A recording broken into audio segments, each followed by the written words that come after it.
आहोत नवी मुंबईमधील एपीएमसी एक्झिबिशन सेंटरमध्ये आपण हे पाहताय।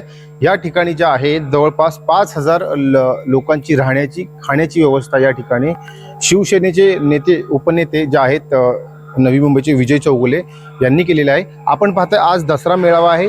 मुंबईमध्ये खूप मोठ्या प्रमाणात जो आहे हा दसरा मेळावा पार पडणार आहे आणि महाराष्ट्राच्या कानाकोपऱ्यातून जे आहे कार्यकर्ते पदाधिकारी जे आहेत मुंबईमध्ये दादर या ठिकाणी दाखल होणार आहेत। आपण जर पाहिलं तर नवी मुंबई हे मध्यवर्ती ठिकाण आहे। सांगली, सातारा, सोलापूर, कोल्हापूर आणि कोकण या ठिकाणावर जी काही कार्यकर्ते पदाधिकारी जे आहेत या ठिकाणी दादर या ठिकाणी येणार आहेत। आज उशिरापर्यंत जो आहे मेळावा जो आहे दसरा मेळावा चालणार आहे आणि एकनाथ शिंदेची जी शिवसेना आहे त्यांच्या कार्यकर्ते जे आहेत त्यांचे उपनेते जे आहेत विजय चौगुले यांच्या मार्फत या ठिकाणी खाण्याची राहण्याची व्यवस्था जी आहे या ठिकाणी केलेली आहे। आपण जर एकंदरीत पाहिलं तर रात्री जो उशीर होणार आहे त्या उशीर झाल्यामुळे काही कार्यकर्त्यांना पदाधिकाऱ्यांना रात्री ड्रायव्हिंग करून आपापल्या गावी परतीच्या ठिकाणी जाण्याऐवजी या ठिकाणी त्यांची राहण्याची खाण्याची व्यवस्था जी आहे शिवसेनेचे नवी मुंबईचे उपनेते जे आहेत विजय चौगुले यांनी केलेली आहे।